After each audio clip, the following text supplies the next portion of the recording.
In the late 90s, Vince McMahon had WCW breathing down his neck, and something drastic had to change. So he flipped the wrestling world upside down, and out came the Attitude Era, a gritty, rebellious, no-rules spectacle where anything went. The catchphrase, "anything can happen in the World Wrestling Federation," wasn't just hype. It was the truth, and wrestling fans had never seen anything like it. At the center of it all was Stone Cold Steve Austin, the ultimate anti-hero who lived out every fan's fantasy by beating the hell out of his boss. This feud wasn't just about championships, it was personal. When Austin delivered that first stunner to McMahon, it wasn't just a move, it was a moment that set the whole era on fire. From then on, people tuned in to the wild matches and the unpredictable insanity that followed. These were unforgettable moments, like Austin drenching McMahon in beer, The Rock dropping insane promos, and bizarre stunts like Big Boss Man literally hijacking Big Show's father's funeral. And who can forget Austin and Booker T brawling in a supermarket, or even Vince McMahon's Kiss My Ass Club. The Attitude Era was all about chaos, and fans loved every second of it.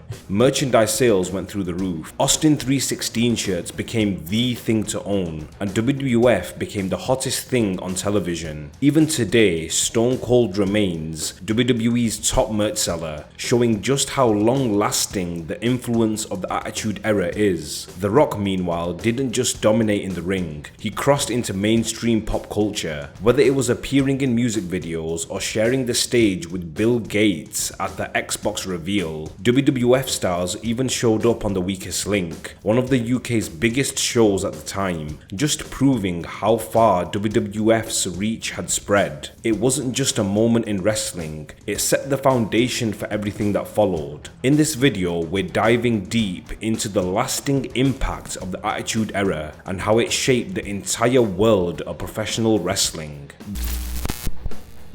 Before the Attitude Era, Vince was in serious trouble. In the mid-90s, WWF was losing fans and momentum, stuck in a slump with outdated cartoonish characters. Even though stars like Bret Hart and Shawn Michaels were delivering amazing matches, it just wasn't enough to keep people glued to their screens. Meanwhile, WCW, led by Eric Bischoff, was dominating with Monday Nitro and its edgier, more realistic style. The New World Order storyline, featuring Hulk Hogan, Kevin Nash and Scott Hall, turned WCW into the cool brand, and the WWF suddenly felt old-fashioned. Worse yet, WCW beat WWF in the ratings for 83 straight weeks. Vince McMahon knew the old ways weren't working, and the only way to survive was to shake things up. Enter the Attitude Era, a complete 180 from WWF's family-friendly image. This new direction embraced a grittier, more rebellious tone, and the superstars who emerged from it were anything but traditional good guys. Characters like Stone Cold Steve Austin and The Rock weren't just playing by the book, they were breaking the mold entirely. Austin in particular became the face of this new era, representing the average guy who wasn't afraid to take on the boss. The rivalry between Austin and McMahon became the defining storyline of the Attitude Era. Fans loved seeing Austin stick it to the man. This feud wasn't just about titles, it was personal, and it made it all the more compelling. But it wasn't just Austin making waves. The Rock, with his unmatched charisma and sharp promos, quickly became a fan favorite, while D-Generation X, led by Triple H and Shawn Michaels, was all about pushing boundaries and challenging authority. One of their most famous stunts was when they invaded WCW's Monday Nitro, driving a tank up to the arena and taunting WCW right on their doorstep. It was bold, in your face, and exactly what the Attitude Era was all about. As WWF leaned into this new style, the competition with WCW, known as the Monday Night Wars, became even fiercer. Both companies were constantly trying to outdo each other with bigger storylines and crazy moments. While WCW had the established names, WWF was building a new generation of stars like Austin, The Rock and Mick Foley, and that made all the difference in the long run. One of the biggest moments in the Monday Night Wars came on January 4th, 1999, when WCW made a massive mistake that ended up working in WWF's favor. During a live broadcast of Nitro, WCW announcer Tony Schiavone spoiled the result of WWE WWF's pre-taped Raw episode, revealing that Mick Foley would win the WWF Championship. Shivani mocked it, saying, "Gonna put some butts in the seat." But the joke backfired. Fans immediately switched over to WWF to see Foley's win, and they weren't disappointed. Not only did Foley win the title, but Stone Cold Steve Austin made a surprise return, delivering one of the loudest crowd reactions in wrestling history. This moment shifted the momentum in WWF's favor, and WCW never fully recovered. Vince McMahon's vision was the driving force behind WWF's comeback. He saw the need to evolve and wasn't afraid to take risks. By embracing chaos and unpredictability, he gave fans something they couldn't turn away from. Slowly but surely, the WWF reclaimed its spot as the top wrestling promotion, while WCW started to falter, bogged down by backstage drama and poor decisions. The Foley title win and Austin's explosive appearance marked a turning point in the Monday Night Wars, showing that WWF had regained control. From there, they never really looked back. By the time WCW folded in 2001, Vince had firmly re-established himself as the leader in the wrestling world. The Attitude Era wasn't just about saving the company from a tough spot. It transformed wrestling into a pop culture phenomenon and left a legacy that still influences the business today. One of the key elements to their success was WWF's shift towards more mature, often controversial content. Violence, profanity, and sexual themes became central to its programming. The era brought fans matches involving weapons like tables, ladders, and chairs, along with segments that sexualized female wrestlers. The WWF was willing to go to extremes, with moments like the Braun Panties matches or Mae Young's bizarre storyline where she gave birth to a prosthetic hand. And even Mark Henry's sexual chocolate gimmick also pushed boundaries, with moments like his storyline about losing his virginity to his sister, making us scratch our heads. While these moments grabbed attention, they were often criticized for relying too much on shock value and pushing the envelope too far. This focus on shock tactics had long-term consequences for the brand. While the edginess of the Attitude Era attracted millions of viewers, it also made it difficult for the company to pivot back to a more family-friendly image later. Some of the era's more extreme content alienated certain viewers, and as times changed, the WWF was forced to clean up its image, especially with the move to the PG era in 2008. The rise of the company's biggest stars was one of its defining traits. Traditional babyfaces and heels took a back seat to rebellious, complex characters like Stone Cold Steve Austin in his prime, for example, as he broke out of the mold of the traditional face. Austin, with his beer-drinking, foul-mouthed persona, didn't care about playing by the rules. His feud with Vince was central to the company's success at the time,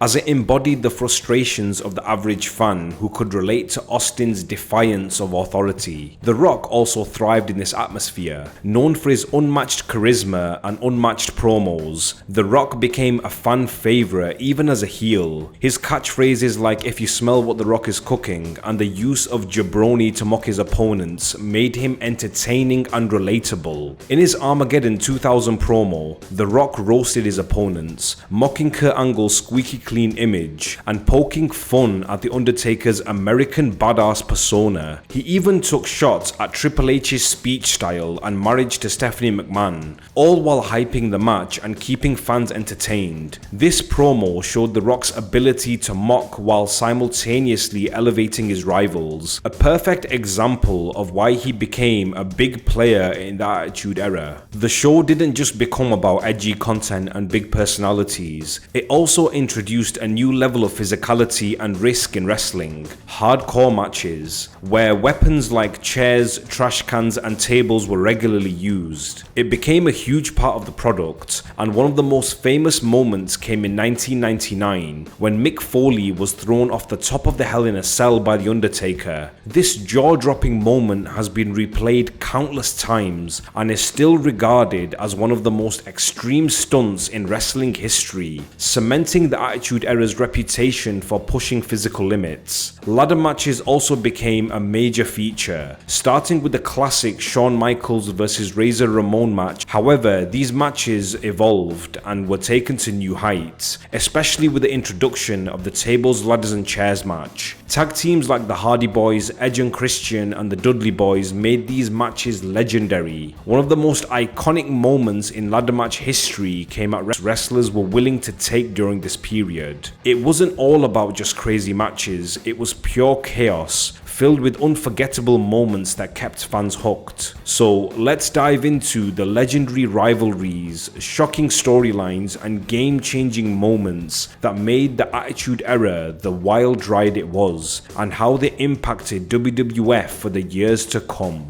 Up first is the Montreal Screwjob at Survivor Series 1997. It wasn't just a match, it was a real-life betrayal that shook the wrestling world. Bret Hart was headed to WCW and was screwed over by Vince McMahon, who ordered the ref to call the match in favor of Shawn Michaels, who had Bret in the sharpshooter, and the ref called for the submission even though Bret never tapped out. This moment gave birth to the Mr. McMahon character, a ruthless, power-hungry boss we'd come to hate. McMahon's role as the ultimate authority figure would shape WWF for years, giving us classic boss versus rebel storylines like Austin and McMahon, and later the Authority with stars like Daniel Bryan.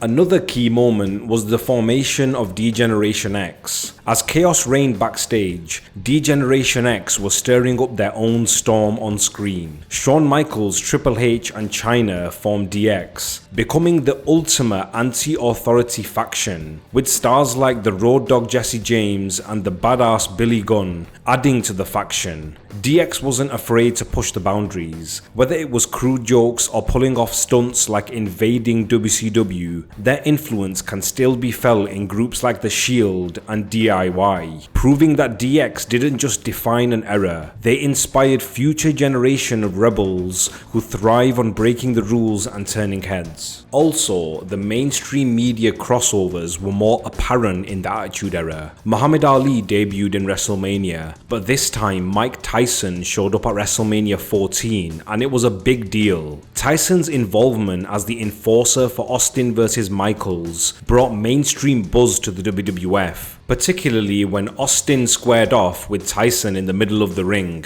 It just added more credibility to his character, as the Texas Rattlesnake wasn't at all fazed by the baddest man on the planet standing in front of him. When Tyson shocked the world by siding with Austin and knocking out Michaels, it officially kicked off the Austin era. Tyson's crossover into WWF proved how the company could draw attention from beyond the wrestling bubble, a trend that continues today, with stars like Bad Bunny and Logan Paul stepping into the ring. Moving on, we have the Austin vs Mr. McMahon feud. Vince turned heel and became the ultimate villain after the Montreal Screwjob, and it gave us one of the most iconic rivalries ever. Stone Cold Steve Austin vs Mr. McMahon. Austin represented every average fan out there who wanted to kick their boss's ass, and Mr. McMahon embodied the corporate villain we all love to hate. This feud brought us unforgettable moments, like Austin soaking McMahon in beer, or their brutal St. Valentine's Day Massacre cage match. Their rivalry didn't just boost ratings, it set the template for future authority-based storylines, like Triple H and Stephanie McMahon's reign as the Authority. Another key moment was the Undertaker vs Mankind Hell in a Cell match in 1998. You can't talk about the Attitude Era without mentioning the Undertaker vs Mankind. That Hell in a Cell match wasn't just brutal, it was legendary. When the Undertaker threw Mankind off the top of the cage and then chokeslammed him through it, those moments defined the extreme risks wrestlers would take during this era. Despite having the ass kicking of a lifetime, Mankind was clinging on to life and was supposed to interfere during the main event. He was talked out of it, but he went through with it in the end, and it just shows how how much of a badass he really is. The match set a bar for how far WWF superstars were willing to push the envelope in terms of violence and spectacle. Also, The Rock's rise during the Attitude Era was electric. After a rough start as a babyface, he reinvented himself as a cocky, trash-talking heel.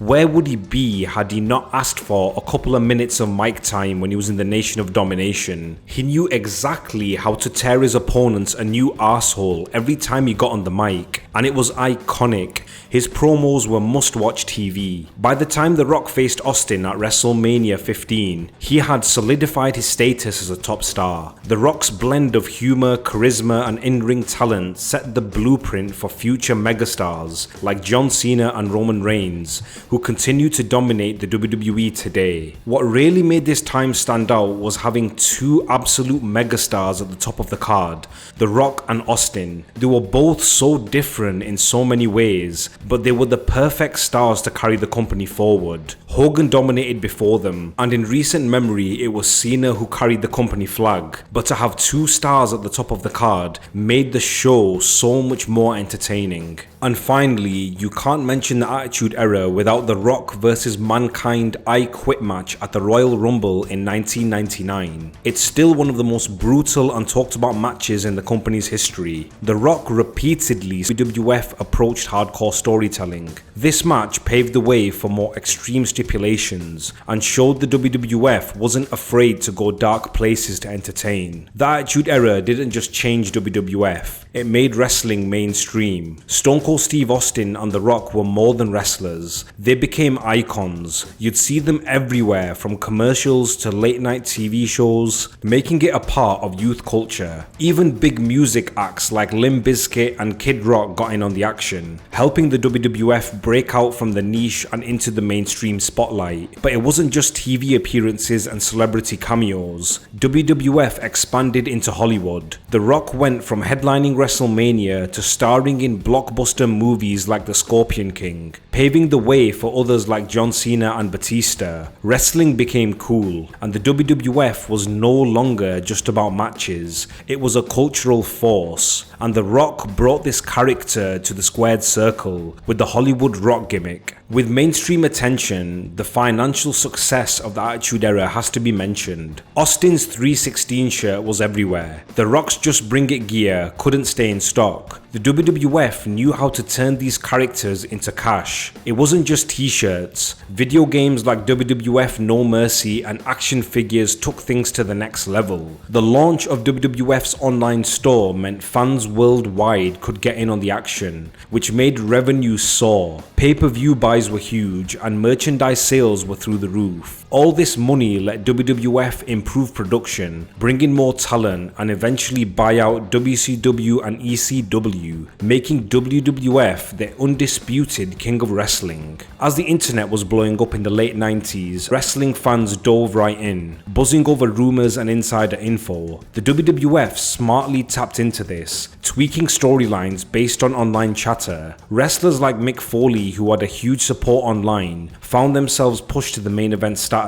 For the first time, fans felt like they had a say in who got pushed and what storylines developed. Furthermore, the WWF fit perfectly with the late 90s rebellious vibe. Shows like South Park and Jackass were pushing boundaries, and WWF was right there with them. Stone Cold's anti-authority stance was something every viewer could rally behind, and DX antics matched the stick-it-to-the-man sentiment of the time. WWF wasn't just entertaining, it was reflecting the wider culture of rebellion and shaking things up. The Attitude Era wasn't just a turning point for WWF, it was a cultural phenomenon. From breaking into mainstream entertainment to creating megastars, it changed the face of the business forever. Its influence still echoes today, making it one of the most important chapters not just in wrestling, but in pop culture history. Despite all the success, the WWF was also involved in multiple controversies, as they pushed the boundaries of what was acceptable on TV. Profanity, violence, and sexual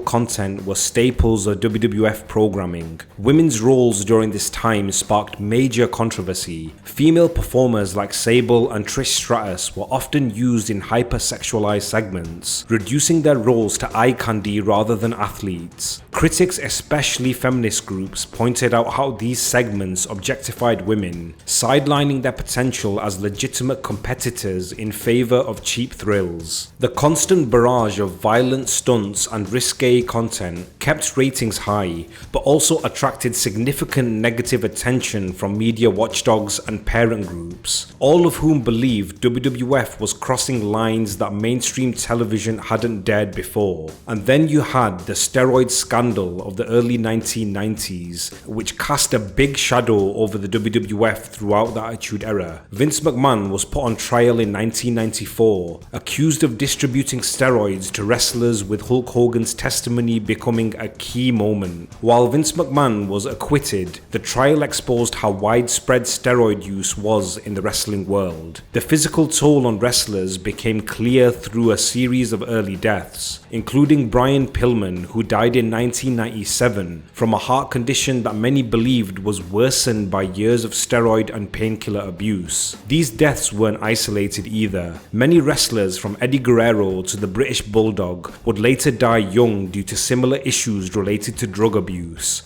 highlighting the dangerous combination of drugs and the physically demanding wrestling lifestyle. Owen Hart's tragic death in 1999 during a stunt gone wrong at Over the Edge was another wake-up call for the industry. Hart was supposed to descend from the rafters on a harness, but the equipment failed, resulting in his fall. The incident, broadcast live, led to intense scrutiny of the safety protocols in place during WWF events. Vince McMahon faced mounting questions about whether the company prioritized stunts and entertainment over the well-being of its performers.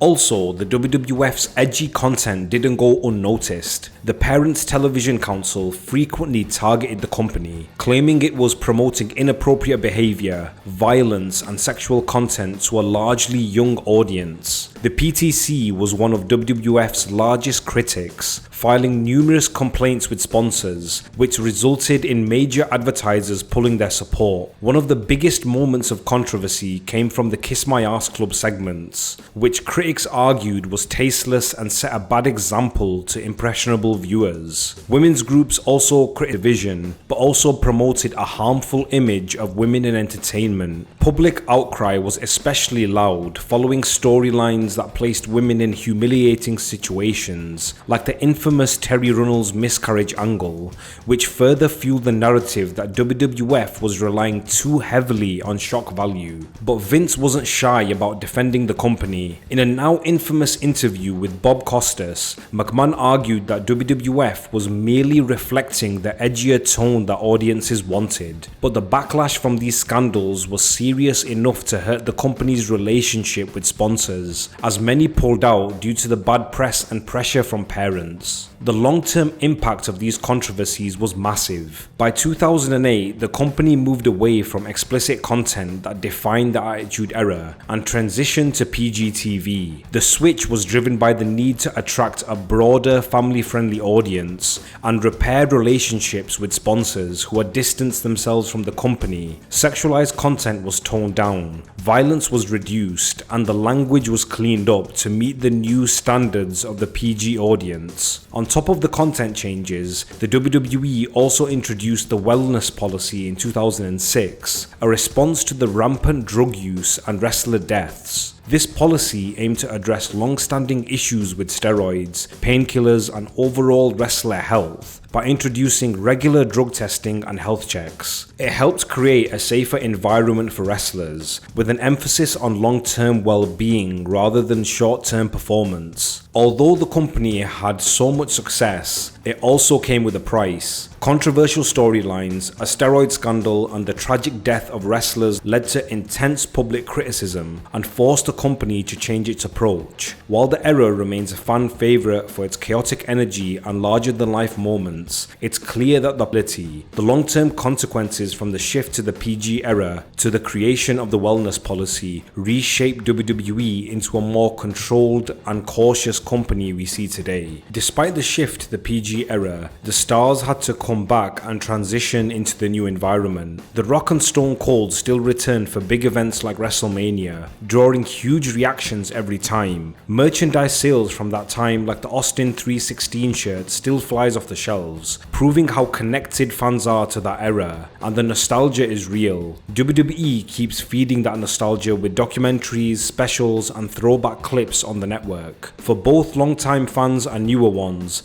the Attitude Era still feels like the golden age of wrestling. When you stack it up against the other eras like the golden era of the 1980s or the more recent PG era, it stands out for being raw and unapologetic. In the 80s, guys like Hogan were clean-cut heroes, fighting for truth and justice, while the Attitude Era flipped that on its head with anti-heroes like Austin, who gave his boss the middle finger and beat him up every week. In contrast, the PG era toned a lot of that chaos, focusing more on family-friendly content, but still keeping some of the edge and character-driven storylines that were born out of the Attitude Era. This time didn't just change the WWE, it had a ripple effect on wrestling around the world. Promotions like New Japan Pro Wrestling and AAA started adopting the WWE's more story-driven, dramatic approaches. New Japan, known for its serious in-ring action, began blending more in-ring entertainment segments, while AAA cranked up the drama with over-the-top characters. Even TNA tried to recreate that rebellious, chaotic vibe in its early days, trying to capture the magic of the Attitude Era. It showed that wrestling could be bigger than just matches. It could be a cultural phenomenon.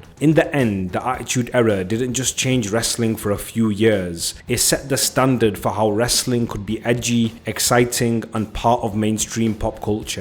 Its legacy is still alive and well in the wrestling world today, and it looks like we've come full circle on this deep dive into the Attitude Era, a time that completely transformed WWF and the wrestling world. We've looked at how Vince McMahon took a massive risk when WCW was breathing down his neck and flipped the wrestling game upside down with bold, rebellious storylines. From Austin vs. McMahon, the rise of DX, the chaos of the Hell in a Cell, these weren't just wrestling matches, they were cultural moments that defined a time capsule. Whether it was hardcore matches, over-the-top promos, or the edgier, often controversial content, the Attitude Era redefined what wrestling could be. Now, let me be honest, while the Attitude Era wasn't perfect, it set the standard for the way we experience wrestling today. It wasn't just about championships or storylines, it was about creating moments that made us tune in every single week, not knowing what wild thing might happen next. And sure, some of it didn't age well, but the sheer entertainment and unpredictability of the Attitude Era gave wrestling the boost it needed to stay alive during a time of fierce competition with WCW. Even today, we can still see its influence in modern day WWE, with The Rock returning to take out Cody Rhodes as a heel, and it all feels like it came from that time period. What's your favourite moment from the Attitude Era? Was it Austin driving a beer truck into the arena, The Rock cutting one of his unforgettable promos, or maybe you're a fan of the wild TLC matches?